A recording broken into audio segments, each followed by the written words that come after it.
Trials Unit at the University of York. This is the Research Room.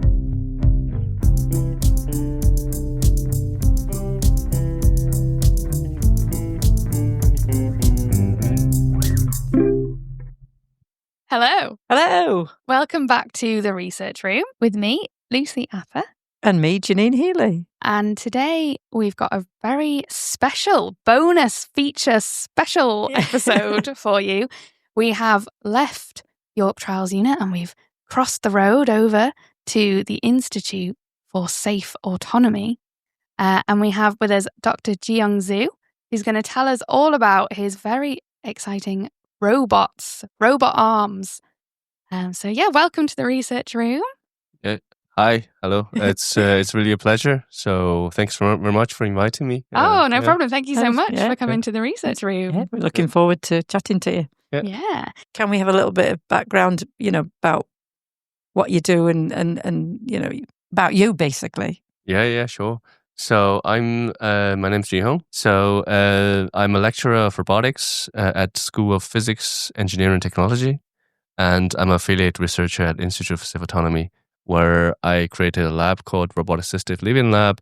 What I'm trying to do in this lab, as the name suggested, is trying to use robot to help human in all sorts of ways. So this is the overall overarching goal. So I'm working on a specific type of robots, which is a robotic arm, because when you talk about robots, you have different type of them. I'm working on robotic arm and trying to give them the intelligence, behavior such that it can be dexterous as a human arm. So that's what I do. Yeah.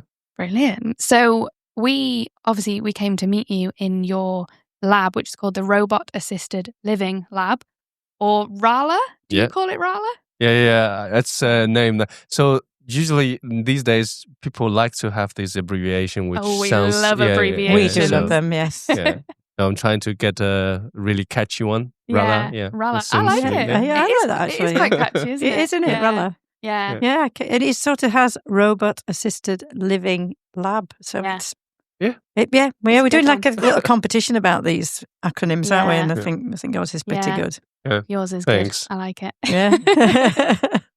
Should we rate it while we're here? Yeah, sure. Let's rate it out of 10. So we've been rating all of the trial acronyms out of 10. Okay. And yours isn't a trial, but you still have an acronym, so I think we should still rate it. Yeah. But you know what I really like? I'm going to give it a 9. Do you know? Whoa. Oh, gosh. That is That's top marks. That is so top far. marks.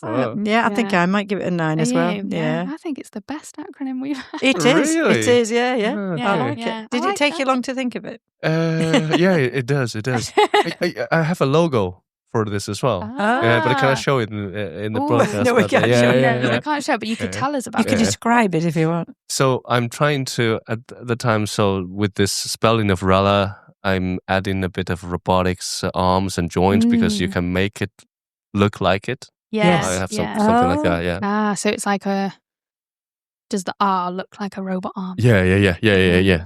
That's it. Yes. Yeah. So I actually asked a friend of mine who she's kind of an artist, so she's trying to design that for me, and I really like the design. So I do have a logo as well. You got a logo. Oh, excellent. I tried to branding. Logo. Oh, there you go. Yeah, we like a bit of branding. We like an acronym, and we like a logo. You need branding. Yeah. But yeah, when we came to RALLA, we came and saw your robot arms. And should we describe for our lovely listeners what they look like? Can you describe them? It is like an arm, but it's not like Can you describe it? Well, when I saw it, I thought of the robot arms that they use to assemble cars. Yes. But just smaller. I remember you saying that now. But they're very, very nice, very modern white looking. White and modern. White, modern. I'm not sure we're describing it very well. You'll have to go on the website and have a look. Yeah. It's actually called Panda. So Panda? it's white and black. That's the reason. Yeah. And that's the name. You call it Panda? No. The company who manufacture these ones, they call it Panda.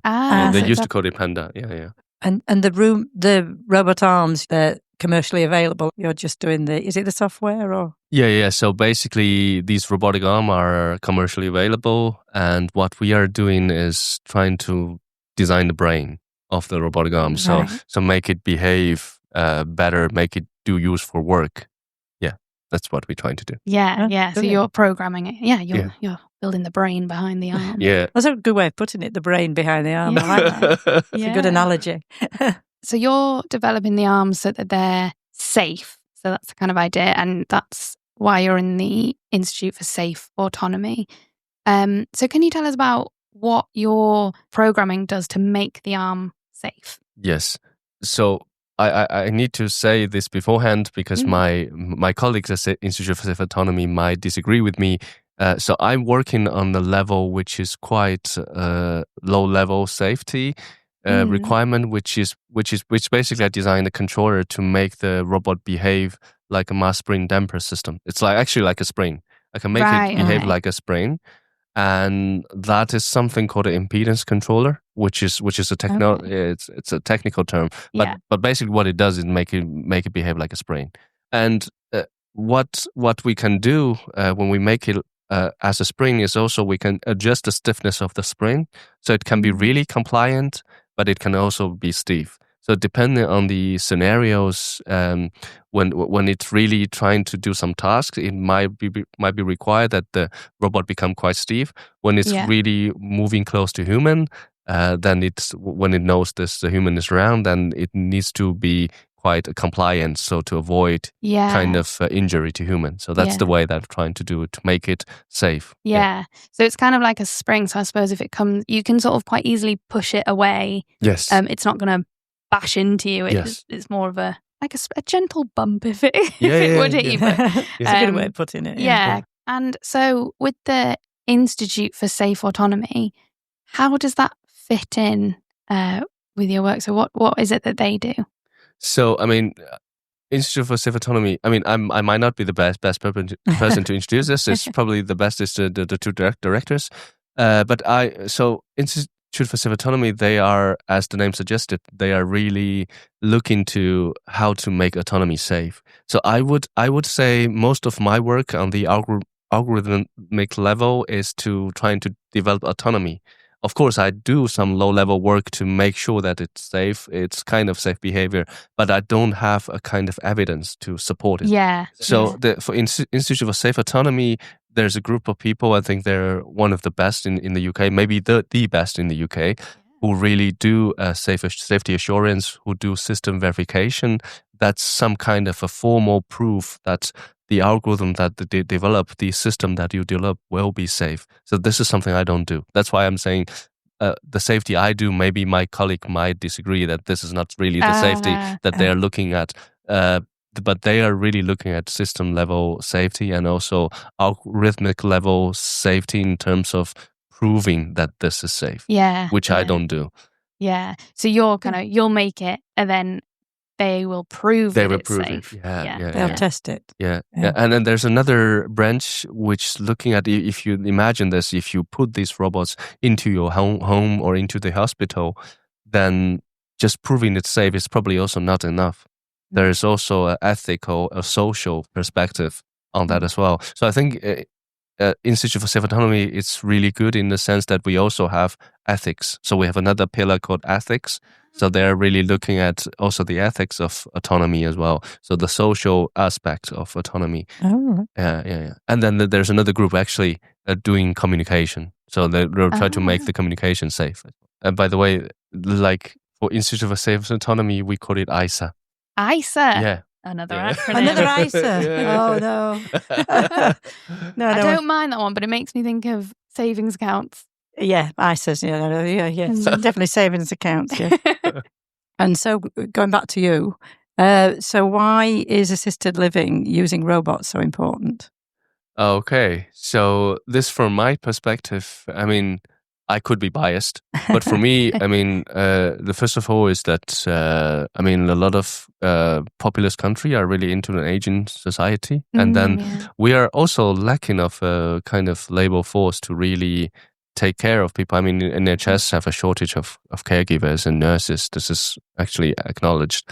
Yeah. So in general, so we need to do something to remedy this kind of shortage. And for me as a roboticist, I think robotics is the only answer to it. So there's no alternative. You have to put some kind of system which could physically help you as a human can do.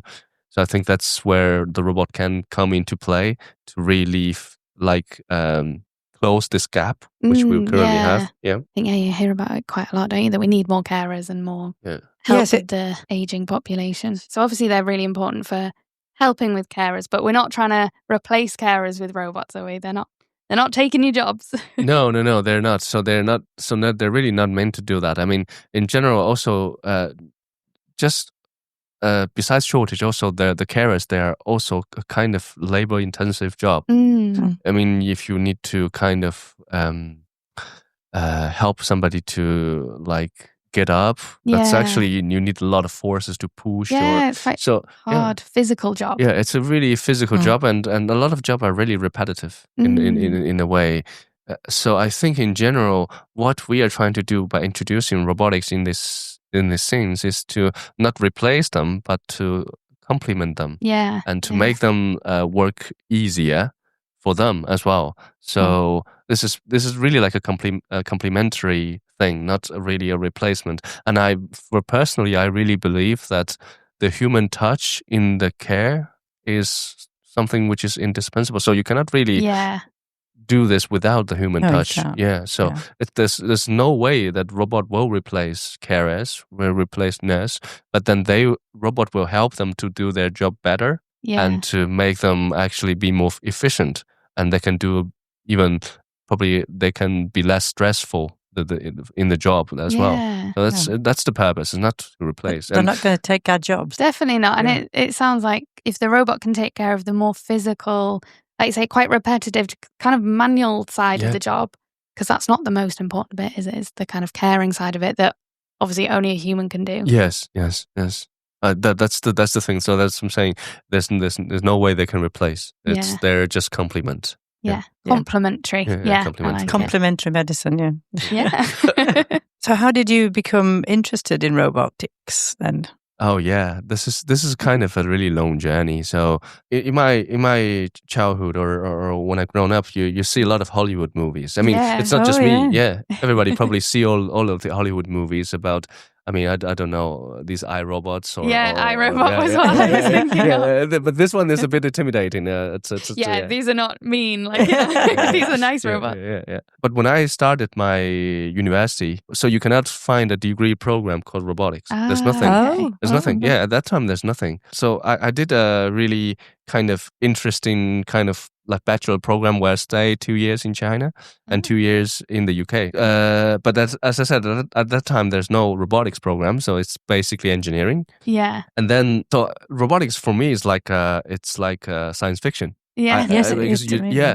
And then somehow when I tried to do my master's, I found that electrical engineering is probably not my thing. So I want to do something. I want to do something a bit different. So because I develop an interest in control system engineering, it's to design control system. So I was initially in China, then I moved to the UK, and then I moved to the Netherlands to study system control. I mean, I did a good job, but I found that somehow it's a bit too mathematical. So it's you are solving a lot of equations, and then what you also do is do a lot of computer simulation. Yes, and you see only the result. And then at that time, I thought, okay, this looks quite good. But I don't want to just see the screen output of my result. I would like to see something that is really applied in real life, something that is moving. So that's kind of my motivation. So I got really lucky at that time. So I did my first kind of internship at General Electric Global Research Center in Munich. Oh, right. But they don't have robotics. Yeah. But I was really lucky because when I like to hiking. Around Munich. And then when I was one time I was hiking with a friend of mine and a friend of his somehow work at a place called German Aerospace Center. Oh. Yeah. And he's working on some institute for robotics and mechatronics. I was like, okay, you have an institute for robotics and mechatronics? What actually you do there? Yes. And then they said, we do robotics. I said, whoa, there is really somewhere that you could do robotics? I thought it was like a science fiction thing because I cannot find it anywhere. There's no program dedicated to it. And then I have a chat with him. I thought, okay, this seems to be a really nice thing to do. And I got quite lucky. So then I go to work at German Aerospace Center to do a kind of master thesis in robotics. Wow. That's the first time I see all of these robots. They have so many robots. Oh, really? It's crazy. Wow. They are cool, aren't they, robots? Yeah, I bet you were like, yes, I've made it to the robots. Yeah. So that's fun. That's my first touch. So then I worked with robots for 6 months at that time. Then I thought, okay, it seems to be very interesting, this field, and it seems I was really like. It's like walking to a science fiction movie or something, something like that. I got really excited. So I thought, okay, I think I need to do a bit more. So I already got my master's degree, so the only thing I can do is to do a PhD. but also because at that time I don't know if there's any master degree in this. So I thought, okay, I should do a PhD in robotics. Yeah. Okay, then at some point I find a nice one which matches my background, and also a PhD in robotics, which is again I'm going to another place which is in France. Oh, so you've traveled all over the place with the robots. Yeah. So I was at the time in Montpellier, in the south of France. Oh, wow. Mediterranean. Oh, gosh. How nice. It's really nice. This. I mean, I really like Mediterranean weather. It's. Me too. So I was really nice. Actually, my supervisor. So when he gave me an offer, I need to accept it, and I pondered a bit because I do have some other offers. At that time, I applied to a few places, but he sent an email saying that, oh, do you know we have 300 days of sunshine? I was like, whoa. Oh, okay then. And you signed up. Yeah.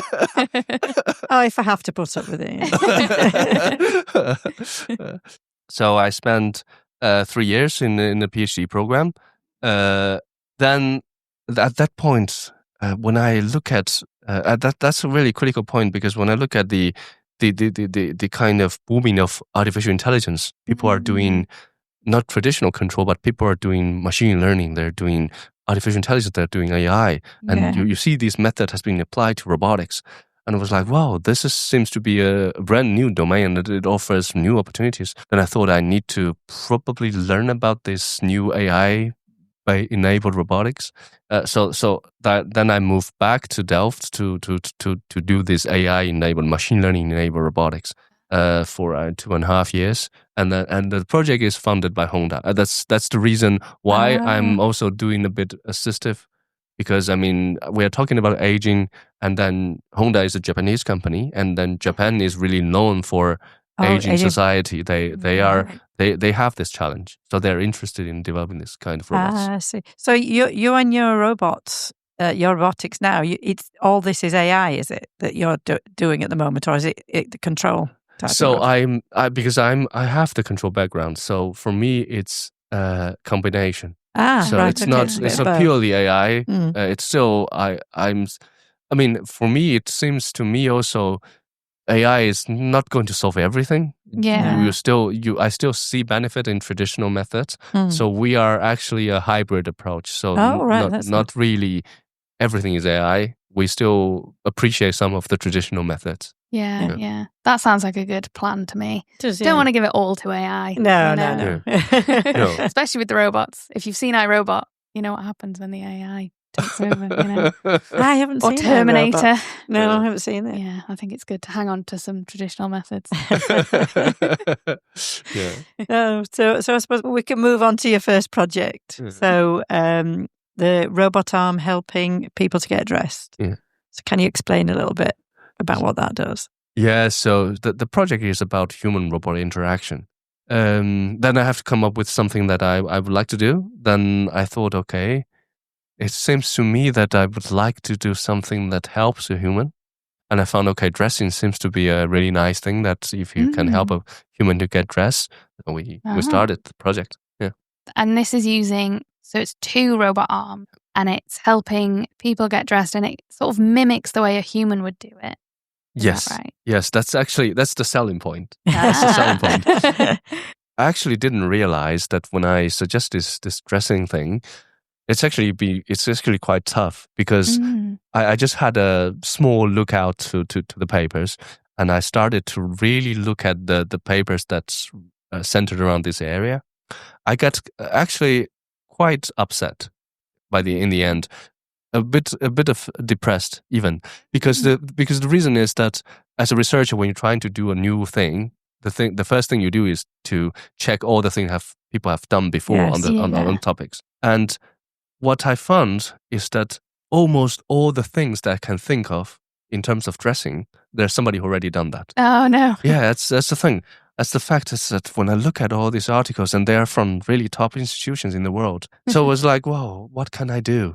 But actually, when I look at all these papers, something does always puzzles me a bit. So they all took a very strange way of dressing. So they would ask a human to somehow hand in your arm in the air, so with nothing support you, and then there's another robot who try to dress you. So it's something like this. So they haven't thought about the person that they haven't. Probably can't lift their hand. Yeah. So they ask you to lift your hand and sustain your posture, and then a robot trying to dress you. That to me is always seemed to be a bit weird. And for me, I also what I'm trying to do is I try to dress other people. And when I ask them to do something like this, they will also tell me, okay, this is not a very comfortable posture. Yeah, it's really tiring, but I don't know. I also don't know what is the way around it. But at some point, I decided. So that was a really nice move, actually. I decided. I said, okay, I want to throw away all of this paper. I don't want to look at them anymore, but I want to look at something, because one day I thought, okay, people do this all the time because we have carers, we have nurses, and they are helping people to dress, and that's probably their daily job. Why not just look at how they do it? So that's the idea. I thought, okay. Then I found this video, which is really nice. So she's teaching. Actually, she's a trainer. She's a trainer of nurses, and he's training them how to do this. And then when she tried to dress a person, actually she's using both of her arms. So one arm she joined hand with the person who want to get dressed, and then which offers the support, and the other arm he tried to dress you. So when I look at that, I thought, wow, this is so great. Nobody has ever thought that you can do dressing like this. People all thought that you should do it just with the one arm, that's sufficient. But actually, in practice, caregiver never do this kind of thing. With one arm. You need never. They never do and that was the light bulb moment. You're like, oh. So how do the two arms of your robots work to help to dress someone then? Yeah, so it's basically, it took this similar kind of efforts like a caregiver. So one of the arms is supposed to, it's like a shake hand, so it will hold your hand, your hand, and then that offers the support so that you don't actually lift your arm in the air. So it gives you kind of support. But there's other thing it does. Because the thing is, when we observe the dressing from the caregiver, it's actually apparently the caregiver is trying to stretch your arm. It's not just support you. It's not just supporting that static position, but the care is actually stretch your arm. So actually, that arm is not going just to support you, but it also trying to stretch you a bit, so that facilitate the dressing process. Yeah. So the arm, it has a hand attachment. Yeah. So it holds your hand and it kind of straightens your arm. Try to stretch. Yeah. So that's one arm is straightening your arm. Yes. And the other one does that dressing. Yeah. It does the dressing bit. It does the dressing bit. Yeah, and then so the other arm will pull the sort of sleeve onto your shoulder. Yeah. That's that. Okay. So it really does just mimic what a human would do. Yeah. With the two arms. So you've got the arms and you're testing it, making sure it's safe, or you're developing the algorithms to make it safe. So what's next for the robot arm project? One of the questions I always get is, this is not dressing. I mean, if you really look at the video of what I do, is that I only dress one sleeve. Right. But I cannot dress the second one. And my answer is always, nobody in the world have ever dressed the second arm. That's true. Nobody ever in the robotic society trying to dress the second arm, or they try to cheat. I mean, the people who try to cheat it a bit, either they have cloth with open sleeve, there's no sleeve at all, then you can do it a bit easier. But in general, at the moment, still nobody can actually make it to dress the second arm. That's actually something I would like to do. Yeah. So that for me, unfortunately, this is also, although I said this is really, really nice, but for me, it's not also a really ideal result, because if you dress one sleeve, this is not dressing. Yeah. You can't just walk around with half with a one coat sleeve. So I mean, I got this a lot. And what I told them, as I said, usually nobody has ever done this before, because it's very challenging. Yeah. One of the reasons why it's become really challenging is that somehow you need to let the cloth go and pick it up from the other side. Oh, yes. Okay. And when you let it go, how do you know where to pick? Yeah. As human, it's kind of, you can wiggle it around or find the point where you pick. But for the robot, in terms of perception, is really, really, really difficult. Yeah. And you don't know, if you let it go, what kind of configuration will be for the I guess cloth. it'd be different every time. Yeah. Wouldn't it? So that's something really open, and nobody has ever touched this, because it's simply let it go and pick it up. It's really difficult. Yeah. Oh, It's funny when you think about it, isn't it? You don't Just think about how it. much is involved in just helping someone put on a jacket or a sort of shirt. Yeah, it's quite complicated when you think about it. It is, but obviously we just do it so you don't think about what you're doing. But It is got children with you. When I had children, you had to help them get dressed, and sometimes they just didn't help you, and they're reluctant. I got this one as well. I got this question. So when I was presenting this, because I'm showing this that you join hand with the human, and what they also ask me is that you assume that the human will always be compliant. Yes. Sometimes they're not, especially children. They're never. No, they're not. Wriggling about. Yeah. And then they ask, how do you deal with that? I said, I have no solution. We don't know yet. It's just a start. So you're hoping then it's going to develop, and in the future you've got to be able to do both arms and be able to also sort out on not compliant humans. No, that's even further. That I really cannot. But the second arm is promising. But for somebody who's not compliant, because the thing is that you cannot predict what they do. No, you can't. Yeah, so I think we can move on to your second project. Yeah, you've got another one. Yeah, so many uses for the robot arm. Yes, this is robot-assisted breast screening. Yeah, it was a very exciting project, and it was also start from a story where actually Jane Hudson, she had a spinal cord injury, and then when she was invited for her first breast screening. But by the way, I mean, breast screening, maybe I can explain a bit of background. Yeah. Actually, this is the knowledge from my collaborator, which is Dr. Rasheen Bradley. So breast screening is a kind of a procedure that help to detect breast cancer as early as possible.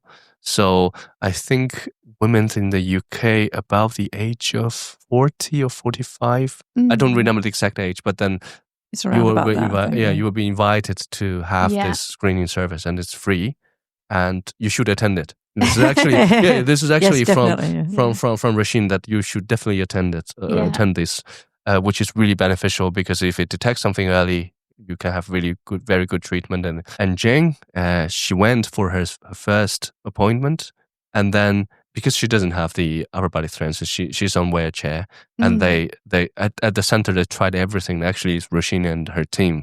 They tried everything trying to get her into the position for breast screening. Yeah. But breast screening actually requires a different posture. So you need to have side screening, and so you have four kind of positions that you need to maintain 3 positions, but there are 4 kind of X-rays. Right. To get the valid image for diagnostic.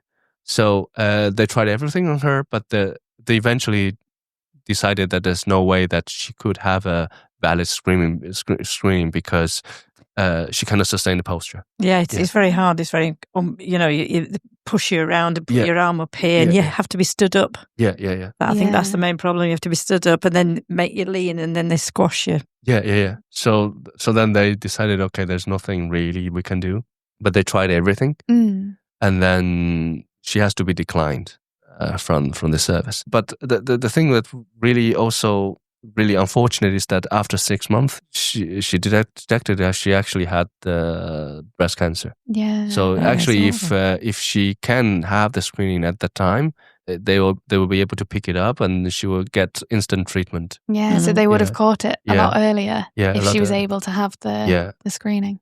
And she contacted Rasheen Bradley, who is my collaborator, and she is the director for breast screening at North Yorkshire. So I was at that time presenting my dressing robots. So I was presenting, okay.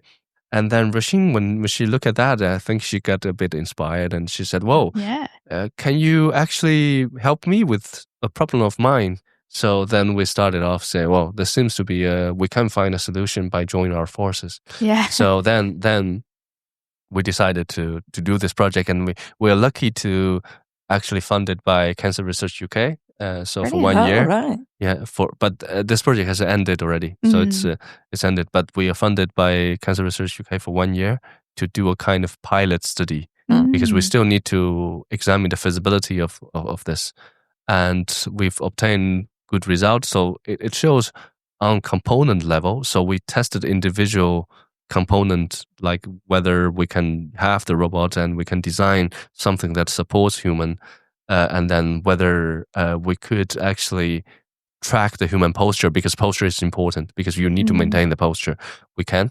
It turns out we can. Oh, good. And then we can also design the structure which can actually help in this specific instance. So we design I don't know how to describe it. They showed us them. The attachments. The attachments. They're like sort of like hands. paddles. Paddles. Yeah. And they help go on the back. Yeah. So they go on the robot arms, and the idea is the robot arms would hold you up. And move you into the right position. Yes.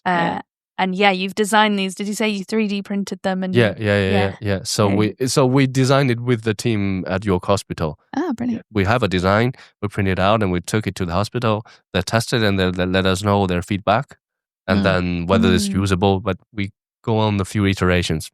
4 or 5 iterations to get the final design. Right. Okay. Because it has to be important. If it's going to be holding somebody, it's got to be comfortable, hasn't it? It's got to be supportive, and they've got to be happy with it. Yeah. So we designed this component, we tested the posture, and then we still need fundings to continue, because now we really need to design a closed loop system and the brain of the robot. Still, there's still nothing on the robot how to do the thing. What's the closed loop system? What's that?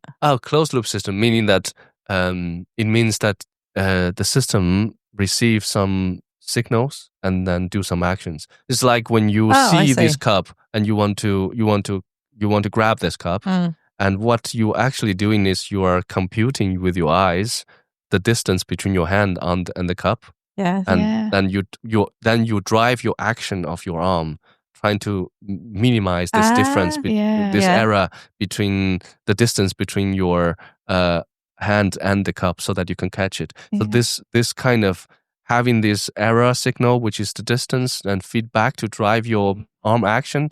This is a closed loop system. I see. So we are, It's so interesting, isn't it? The way you think about things in terms of like, right, how would a robot think about this? Like, what are all the different things that we just do so quickly? But it's programming it in. It's so natural to us to go and pick a cup up, but you don't think about all the. But you've got to think, right? Well, the robot needs to see what it's doing. It needs to think about how it's going to move. It doesn't see, does it? How does it see? It doesn't. A camera. It does. So does it? Camera. We use thermal cameras. Oh wow! So like thermal radiation, so it doesn't pick up any identifiable images for you. Yeah. So the 2 robot arms then. So they use the thermal cameras to see the person. The person and how they're standing and everything, and then they support the person and move them into the right position. Yes. Yeah, but at the moment they cannot do it because we haven't built the brain yet. I haven't built the brain yet. Yes. Yeah, you've just got the holding up so far. Yeah. So is that the next step then? You need to build it a brain. Yeah. Yes. That's the next step. Yeah. Brilliant. And so you're hopefully looking for some funding to do that. which I really hope you get because I think it's such a great Yeah, I hope you get some funding. I mean, have you put any feelers out? Or we already. We have a few projects that in submission. Yeah. Great. Good. Great. Oh well, good luck. Yeah. I hope you get the funding. Fingers crossed. And then fingers crossed. And if you get the funding, then I suppose it'll go further on, and you can have a clinical trial to test it. Oh yeah, we like those. You could come to the York Trials Unit. Oh, that's really nice. nice. Come back really and we'll nice. do you a trial. Well, we're not important at the Trials Unit, but you could speak to our director. Yeah. I mean, how long will you think it will take to build the brain, if you know what I mean? 2 or 3 years. Right. Okay. Needs a bit of time. So in 3 years' time, come back to the Trials Unit. Yeah. And do another broadcast. Absolutely. We'll to get you update back on the here. project. Yeah. That'd be great. Fab. Well, I think the next thing we've got our little random research questions. Oh, yes. Okay. What advice would you give to someone starting a similar project? Okay. Like for me, the piece of advice would be keep a really open mind and then trying to understand each other, because the project I'm describing with this robotic-assisted breast screening project is kind of really interdisciplinary. So you need to talk to people who use different languages.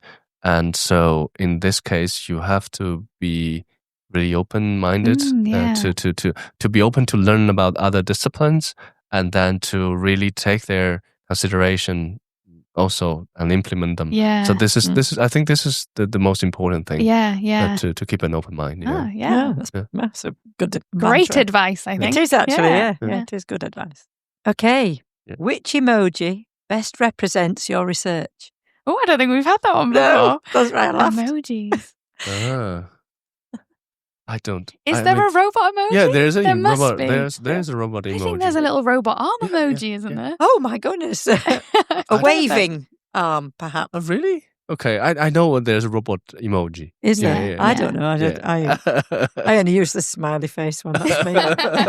Oh, you need to have a look at all the emojis. I There's never so know many which is. emojis. There's so many, and they've put you've got one like with a wink. What does this mean? The one with a winking eye. Yeah, you've got to be careful if you don't know what they mean. Don't use them. Oh no. I like. There's definitely a waving little arm. robot one. Yeah. There's a robot emoji. Yeah. Just a robot emoji. Yeah. What is your go-to snack or drink when you're doing your research? I'm trying to lose weight, Oh, so well. I try to not mention about snacks. You're not snacking. But then chocolate. Oh, yes. Very good. well, Oh, yes. wow. Speaking to a chocoholic here. Okay. Chocolate, yeah. I love them, That's but a I good try one. to restrain myself from them for now. Yeah, it's hard, isn't it? It's hard. It is Very difficult. addictive. Yeah. What is the nerdiest thing you do? Could be anything. Yeah, we're all quite nerdy in research, Yeah. I think. Yes. Can't think of any. It's funny. It's funny. It's supposed to be quite nerdy, isn't it? Yeah, I mean, The thing is, for me, I try not be so nerdy. but you don't think the robots is the nerdy? Yeah, do you Thing. like sci-fi robot movies? Oh yes, that's nerdy. A little bit, maybe. Okay. Yeah. I do. I So you do. watch a lot of sci-fi robots? Yeah. And I read sci-fi novels. Yeah, I do. So I think Yeah, science fiction's your is. thing, Yeah. isn't it? That's a sure thing. Yeah. We'll take that. Okay, we'll do one more. What's the most unexpected or surprising thing you've discovered so far in your research? That's a good one. What's the most surprising? Okay, I actually have an answer for this. It's probably I think it's probably not surprising for me now, but as I see, that's probably surprising for you. So all the things that you took for granted, all the action Yeah. you're trying to do as a human that you took for granted because you do it all the time. You think it's so simple. Yeah. It's actually quite hard to Yeah. replicate that Yes. in robotics. Yeah. This is something I discovered. So this also drives me make me think of really appreciation of ourselves. So everything we do is so difficult. If you're trying to do anything that you would like, you do so simply in your daily life. Yes. You try to replicate in that into robotics. it's going to take, I don't know, 1,000 lines of code, 10,000 lines of code to really make that happen. That's so true. Oh, so really, we're just so clever, aren't we? Yeah. Humans are great. Yeah. We're so great. We do this all the time. But really, it's a lot of efforts. It's a lot of computation in your brain, which you don't realize it. Yeah. The brain's amazing. No, that's a good one. That's a really good one. Yeah. I think this is actually one of the things that really motivate me to study robotics is to then make your appreciation of yourself. Yeah. Really, because you're so amazing. Yeah. Whatever things you do, it's actually really amazing. Yeah, it is. This is really good end, isn't it? This. I was going to say, what a brilliant thought to end on. Yeah, absolutely brilliant. How amazing we all are as humans, Thank you for your amazing talk. I know, thank you so much for coming in to the research room. That was really, really interesting. It's really it's been great chatting with you. So, and we'll put all the information in the show notes about how people can contact you and find out a bit more about your research. Oh, that's great. Yeah. Bye, everybody. Bye-bye. Bye. Ooh, we're still here. We're still here because we won't be back next week, but we'll be back the week after. And then we're going to be bringing you the research room every other week from then on. Okay, we're really going now. Bye. Bye.